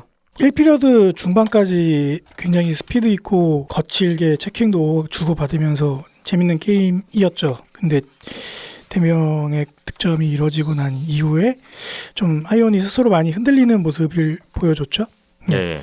그러면서 좀 경기가 일찌감치 기울어지는 바람에 초반 한 7분은 좀 팽팽한 기운도 있었는데요. 네. 그래서 한 2대0, 3대0까지는 그래, 하이원이 한 골 넣으면 이 경기 어떻게 될지 모르겠다 이런 캐들 뭐 관계자분들 많이 말씀하시고 그랬는데 네, 연이어 실점이 좀 스스로 일찌감치 경기가 기울어진 상황이 나왔었고 이총현 선수 4골이 저는 그 이총현 선수 고등학교 시절 때 혼자서 선덕고 멱살 잡고 끌고 가던 때가 있었거든요. 지금은 없어진 선덕고. 네. 그래서 그때 좀 모습이 많이 오버랩돼서 생각이 났었고요. 예.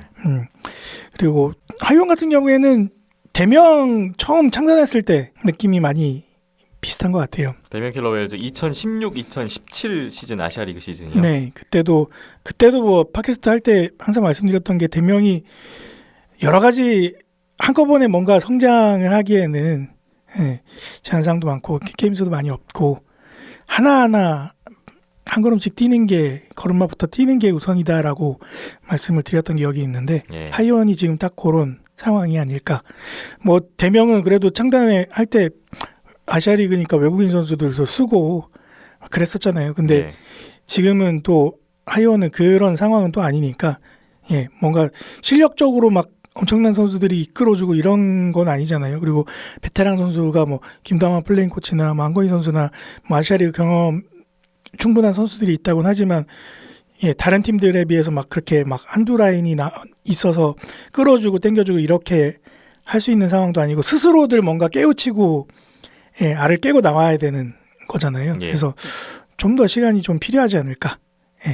그래서 그럼에도 불구하고 이 친구들이 뭔가 주눅 들고 쫄아서 엉덩이 뒤로 빼고 물러서기보다는 그래도 몸을 던져가면서 체킹하고 뭔가 해보려는 자기네들이 가진 거를 표출해내려고 하는 의지가 앞선 경기들을 통해서 그리고 이번 경기들까지 통해서 보여줬기 때문에 시간만 좀 더 주어진다면 충분히 비등비등해지지 않을까 2-3년 안으로. 이제 뭐 갓 재창단해서 거의 뭐 실험 무대 데뷔하는 선수들이 중심으로 꾸려진 팀이다 보니까 그렇죠. 아직은 시간이 좀 더 필요하다. 네.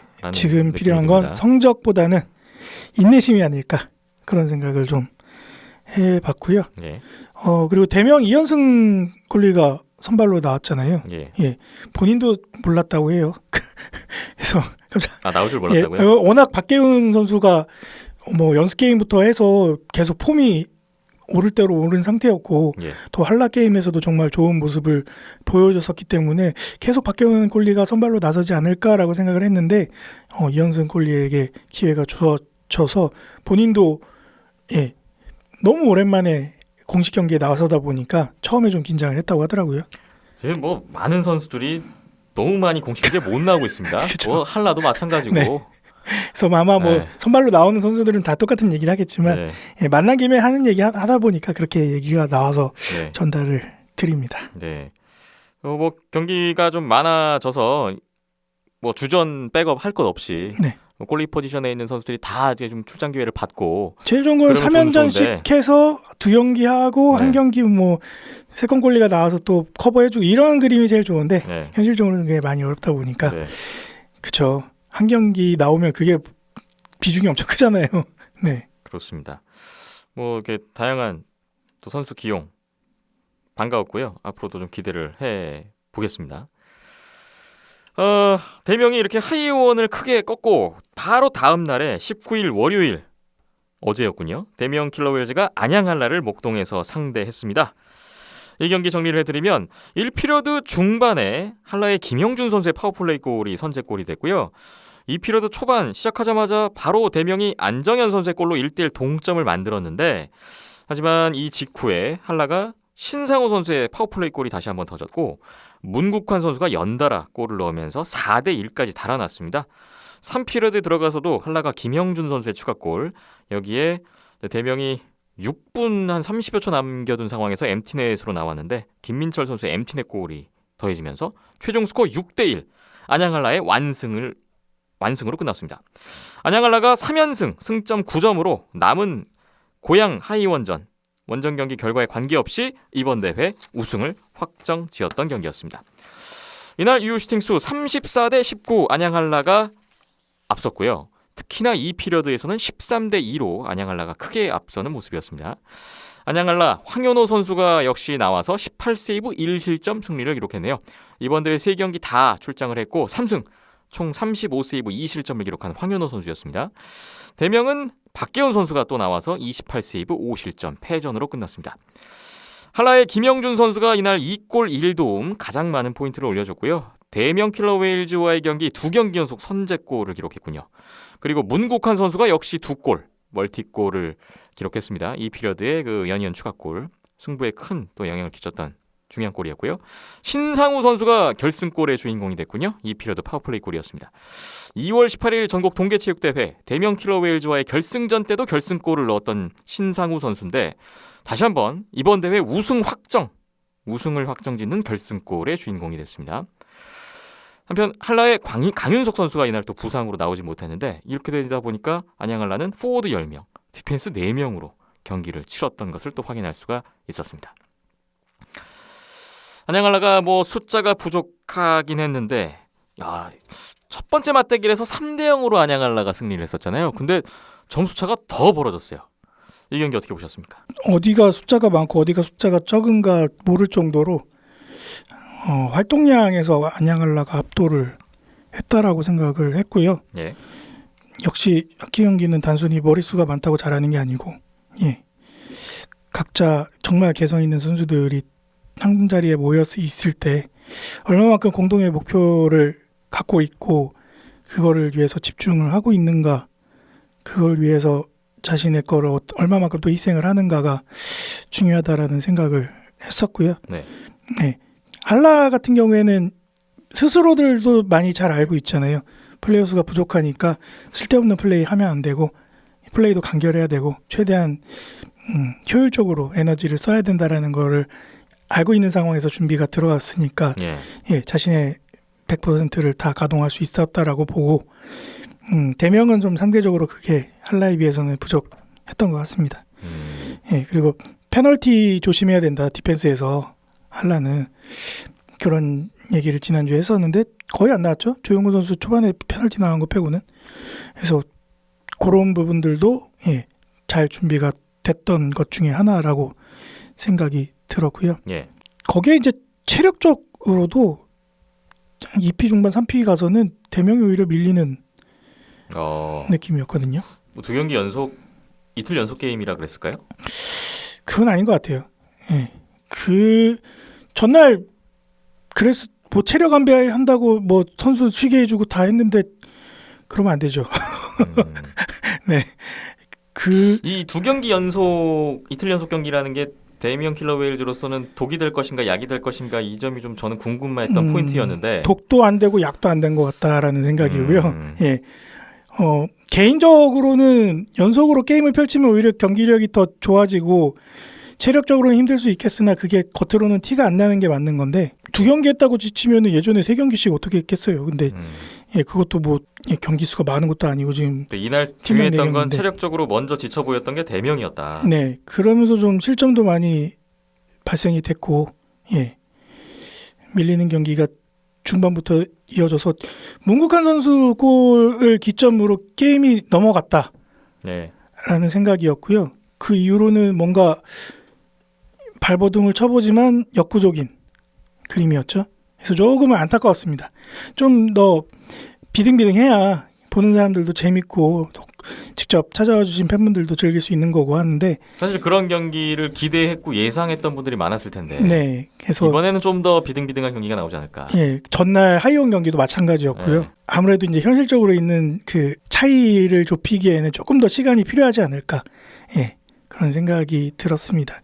감독이 없으니까 뭐 선수들이 해이해졌다 이런 거는 쓸데없는 얘기인 것 같고요. 주변에서 그런 얘기 너무 많이 하더라고요. 그래서 아니 뭐 벤치가 비어 있는 것도 아니고 아니 코칭 결과가 안 좋으면 그거에 대한 이야기는 나올 수밖에 없어요. 왜 이렇게 크게 지냐라는 이야기를 하다 보면 근데 뭐 여러 가지 뭐 요인들이 있을 거 아닙니까? 근데 그 중에 하나로 이제 봤을 때는 그런 것도 눈에 보이는 거죠. 지금 감독 코치가 없다. 그래서 그런 거는 좀 아닌데 좀 쉽게 찝어낼 수 있는 것들이 그런 것들이다 보니까 그렇게 얘기가 나오는 것 같고요. 글쎄요, 뭐 이민우 선수가 이제 경기 중에 인터뷰 때도 얘기를 했지만, 슈팅 수도 그렇고 지난 안양과의 게임보다는 나아진 면이 좀 더 많이 보이긴 했어요. 오히려 오히려 안양에서 게임이 일방적으로 얻어 터지는 멱살 잡히고 얻어 터지는 게임이었다라고 하면은 이번에는 어느 정도 주고받는 게 그림상으로도 나왔고.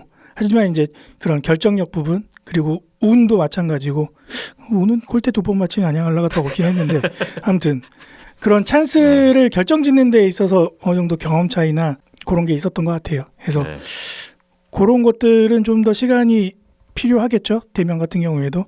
그리고 이제 루키 선수들이 여기도 비중이 있다 보니까 그런 루키 선수들에게 필요한 시간도 좀 있어야 될 것 같고요. 그건 하이원이나 대명이나 마찬가지 과제인 것 같습니다. 데미언 킬러 웨일즈로서는 안양에서 0대3으로 졌기 때문에 이번에 두 번째 할라와의 대결에서 좀 벼르고 나오지 않았을까 저는 생각을 했었는데 실제로 전날에 하이원과의 경기를 하면서도 이미 포커스는 다음 날에 있을 안양할라전에 가 있는 듯한 느낌을 받았을 정도니까요. 인터뷰 때 그런 얘기를 했으니까요. 신영일 선수가. 실제로 경기 운영도 그랬고 좀 쉬게 해주고 그렇기 때문에 많이 벼르고 나왔을 법한데 이 1대6이라는 스코어의 패배는 저는 그 대명 선수단 스스로도 조금 놀랄 만한 좀 자존심도 좀 상하지 않았을까라는 생각을 해보게 되고요. 저는 그렇기 때문에 그런 자존심을 버리는 게 맞다라고 생각을 하는데 너무 부담감을 갖고 있진 않을까라는 생각도 들거든요. 뭐 할라를 무조건 잡아야 돼, 이겨야 돼, 그 비등한 모습을 보여줘야 돼, 뭐 이런 것보다는 일단 본인의 것들을 좀 집중을 하다 보면은 그런 것들이 부가적으로 따라오는 건데 오히려 그런 부가적으로 따라온 것들에 집중이 돼서 더 부담감을 갖고 조급한 플레이가 나오고 뭐 이런 게 있는 건 아닐까라는 생각도 좀 하게 됐습니다. 뭐 이러한 결과가 나왔기 때문에 저는 11월에 있을 유한철배 대회 때는 데미언 킬러 웨일즈 선수들이 또 선수단이 더 아마 단단히 벼르고 준비를 하지 않을까 기대를 해보고요. 그러다 보면 안양할라도 11월에는 더 큰 도전을 받게 될 것이다. 예, 그런 생각을 해보게 됩니다. 예, 이왕이면은 한라전만 그렇게 벼르지 말고 네. 예, 똑같이 하이원전도 100이면 100 다 쏟아붓고 예, 그리고 한라전도 100이면 100 다 쏟아붓는 준비가 필요할 듯 하고요. 예. 예, 뭐 하이원전 점수 차이가 많이 났으니까 좀 설렁설렁하면서 체력 안배하고 내일 경기 생각해야지부터가 잘못됐다라는 생각이 좀 들었고요. 하이원전에서도 최선을 다해서 다 쏟아붓고 그 다음날도 쏟아붓는 게 맞는 게 아닌가라는 생각이 관중분들 오신 김에 했었습니다. 네. 이렇게 해서 경기 리뷰를 마무리됐고 안양 한라가 역시 막강한 전력으로 3전 3승, 승점 9점으로 일찌감치 이번 대회 우승을 확정지었습니다. 사실 뭐 저희가 이 대회 개막하기 전에 프리뷰할 때 로스터 소개해드리면서 숫자가 적어도 안양 한라가 각 포지션으로 다 세 보인다.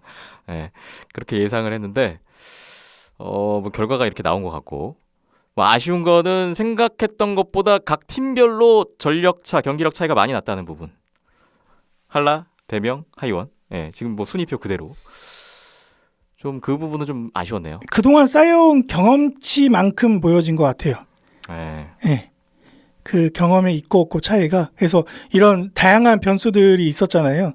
뭐 코로나 때문에 뭐 대관이 있고 없고 막 있다가 갑자기 운동이 취소돼서 지상 훈련만 하게 되고 뭐 이런 정말 다양한 상황 환경적인 변수들이 있었는데 그거에 적응하고 대처를 하는 것들은 진짜 경험적인 측면 아니면 안 되거든요. 근데 예. 뭐 어제 문국환 선수 인터뷰에서도 나왔지만 예, 상무 시절 때까지 기억까지 떠올리면서 그렇게 경험이 있었다라는 것도 얘기가 나왔었고 상무 시절에 적은 숫자로 게임을 많이 해봤던 네. 게 지금 도움이 된다. 네. 이런 이야기가 나왔어요. 그러면서 뒤에 정리하면서 오광시 매니저하고 얘기했을 때 오광시 매니저도 상무했을 때 디펜스 3명 갖고 했다고 얘기를 했었는데 예, 그런 경험적인 측면이 많이 작용한 대회가 아닌가 생각이 들고요. 예, 요건 당분간 계속 되겠죠. 그렇죠. 당분간은 좀 빨리 좀 바뀌어갖고 좀 서로 전력이 비슷해져서 더 재밌는 게임이 나왔으면 좋겠는데 당장 쉽지 않을 당장 것 같고 2, 3주 내에 한두 달 내에 쉽지 않을 것 같고 예, 급발전을 하는 거는 정말 현실적으로 말이 안 되는 것 같고 네. 예, 그래서 이제 더더욱 뭐 상대를 뭐 어떻게 벼르니 뭐하니 이런 거보다 본인의 플레이를 더 확실하게 보여주기 위한 준비가 각 팀마다 각 선수마다 필요하지 않을까라는 예, 생각을 또 말씀을 드리게 되네요. 네. 제65회 전국 일반 바이스하키 선수권 대회 이미 우승팀은 가려졌지만 아직 2경기가 남아 있습니다. 안내를 해드리죠. 10월 25일 일요일 오후 2시 경기로 고양 어울림놀이 여름마루에서 하이원 대 안양한라의 경기가 있습니다. 안양한라는 뭐 이미 우승이 확정된 상태에서 좀 편안한 가운데 경기를 치르게 됐고 하이원이 현재 2전 2패죠. 승점 0점, 최하위 3위에 있습니다. 저는 뭐 한라는 일단 황현호 선수가 3게임을 다 나왔는데 뛰지 못했던 김영찬, 심연섭 골리가 한번 출장 기회를 받을 수 있을 것인가 이 부분 좀 기대를 하고 있고요. 강윤석, 최진우 선수가 현재 부상 중인데 이 선수들의 복귀 여부가 또 주목되고 하이원도 마찬가지네요. 이현백 선수가 지난 2게임이 다 나왔는데 서종현 선수가 아직 미출장이죠. 이번 고양 경기에서 나올 수 있을 것인가 뭐 이런 분들 좀 궁금해지네요. 박현찬 PD님은 이번 하이원과 안양한라의 경기 어떻게 전망하고 계신가요? 이미 순위가 우승이 팀이 가려졌으니 설렁설렁하지 하면은 예, 잃을 게 양 팀 다 많을 것 같고요. 예. 예.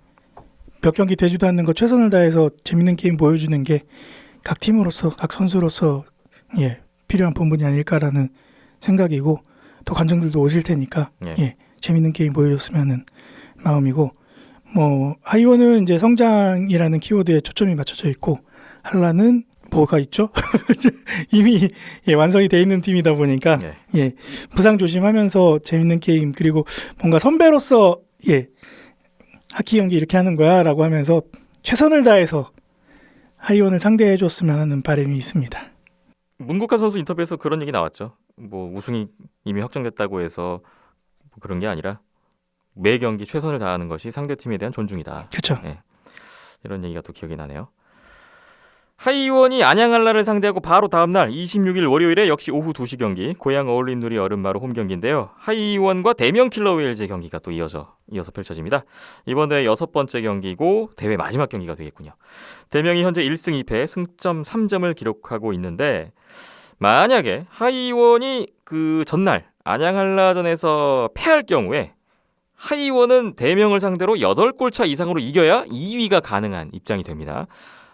이 하이원과 대명의 1차전 9대1 대명이 승리를 거뒀기 때문에 하이원으로서는 또 부담감이 생길 수 있는 그런 경기가 되겠고요. 하이원 안현민 감독이 이제 한라전 대명전을 통해서 다시 한번 또 감독으로서 첫 승, 하이원 재창단 후에 또 팀적으로 첫 승에 도전하는 경기가 되겠습니다.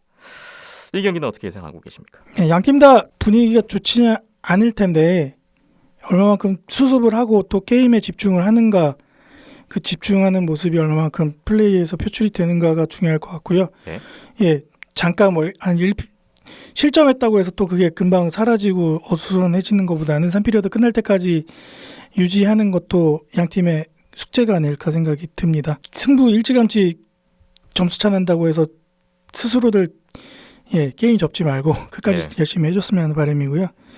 1피리어드 초반, 지난 경기 1피리어드 초반까지 나왔던 모습은 정말 스피드 있고 몸싸움에 체킹에 막 각기 본연의 것들이 살아있는 모습이었단 말이에요. 네. 그게 경기 끝날 때까지 계속 치고받고 하는 그림이 나왔으면 하는 바람이고요.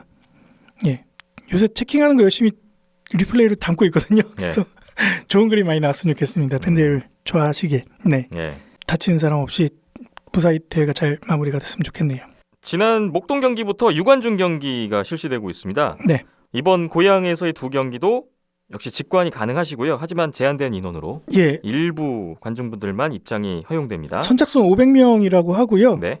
수요일 10시, 오전 10시부터 금요일 오후 6시까지 네. 사전 예약을 받습니다. 사전 예약한 분들만 입장하실 수가 있다는 점이 중요해요. 네, 그래서 현장 접수 불가합니다. 예, 이게 일요일 경기인데 막 토요일 날 문자 보내고 이러면 안 될 수 있다라는 거. 예, 왜냐하면 이게 기한이 적용이 돼 있고 이게 공지가 이미 지난번 났을 때 됐기 때문에 꼭 이 기간 안에 사전 예약을 하시면 될 것 같고요.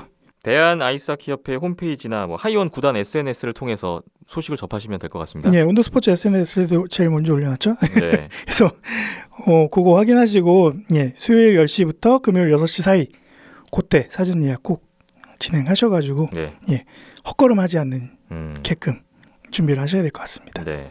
목동 때 보니까 일요일은 꽤 많이 오셨던데요. 거리두기 확실하게 이렇게 두 칸 띄우고 앞뒤로 한 줄씩 비우고 뭐 이렇게 해서 진짜 바둑판처럼 이렇게 관객분들 관중분들 앉아 계시는데 정말 보기 좋더라고요. 누구 하나 이렇게 질서 흐트러뜨리고 이러면은 와르르 무너져서 또 옹기종기 보게 되고 이런 게 해외에서 많이 보는 그림들이 그렇죠. KHL이나 이런 데서. 근데 그거로 확실하게 이렇게 해서 지키면서 보고 계시면서 즐기는 모습을 보니까 하키 팬분들 참 착하다라는 생각도 했고요. 네, 오전에 미팅도 다녀오긴 했지만 정말 열심히 잘 준비하고 계셔가지고 고향에서도 그런 모습, 그런 질서가 유지가 되지 않을까 싶네요. 네, 500명 선착순이라고 하니까 꼭 사전 접수하셔야 된다는 점 또 말씀을 드립니다. 고향 어울리누리 얼음마루에도 또 관중분들과 함께할 수 있어서 또 좋네요. 이 고향 두 경기도 온더스포츠가 중계 방송합니다. 온더스포츠 유튜브 채널과 네이버 스포츠에서 시청 가능하고요. 또 직관 못 오시는 분들은 온더스포츠 중계 방송을 통해서 즐기시면 되겠습니다. 마지막으로 온더스포츠가 이제 어느덧 8주년을 맞이하게 됐는데 8주년을 기념하여 뭔가를 준비하고 계시다고요? 다음 주죠? 다음 주 토요일인데 저희가 31일 토요일. 10월 31일이 이제 저희가 온더스포츠라는 이름으로 처음 팟캐스트를 시작한 업로드를 한 날이에요. 녹음을 그 전에 했지만 그게 이제 8년 전인데 벌써 8년 됐네요. 2012년. 네. 10월 31일. 네. 그때 야구 얘기하고 그랬죠. 그래서 그걸 기념해서 마스크를 제작을 했습니다. 온더스포츠 로고를 박아서.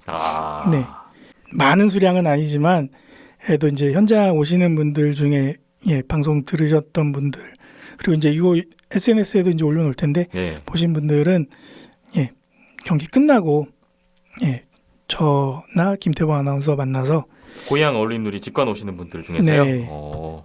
챙겨가시면 되겠습니다. 이렇게 혼자 와서 4-5개씩 안 드리니까요. 한 분당 하나씩 드리도록 하겠습니다. 온더스포츠가 제작한 온도스포츠 기념 마스크 8주년 기념 마스크 예. 고향 어울림놀이 직관 많이 오시고요. 또 온도스포츠가 준비한 기념품도 많은 분들이 받아가셨으면 좋겠습니다. 예. 우승팀 가려졌다고 아이크 뭐하러 보러가 경기 결과 다 나오는 거 이렇게 될까봐 네. 예. 행여나 혹시나 설마 마스크 받으러 한 분이라도 오실까 싶어서 이렇게 지금 하는 거예요. 네. 아 그런 뜻이 담겨져 네. 있군요. 아이 또 안 오면 관중분들 안 오시면 또 그렇잖아요. 그래서 이왕이면 또 500분이라고 하지만 500명 안 채워지면 또 걱정이니까 네. 예. 이왕이면은 예, 함께 했으면 좋겠습니다. 네, 많은 분들의 또 관심을 부탁드리겠습니다. 비하인드는 246회 오늘 뭐 준비한 내용은 다 풀었고요. 다음 주에도 아마도 10월 27일 화요일에 247회를 제작하지 않을까 일단 예정을 하고 있습니다. 고향 두 경기 마친 후에 준비를 해보겠습니다. 지금까지 박김찬 PD, 이현섭 기자, 저는 김태범이었고요. 끝까지 함께해 주신 여러분 고맙습니다.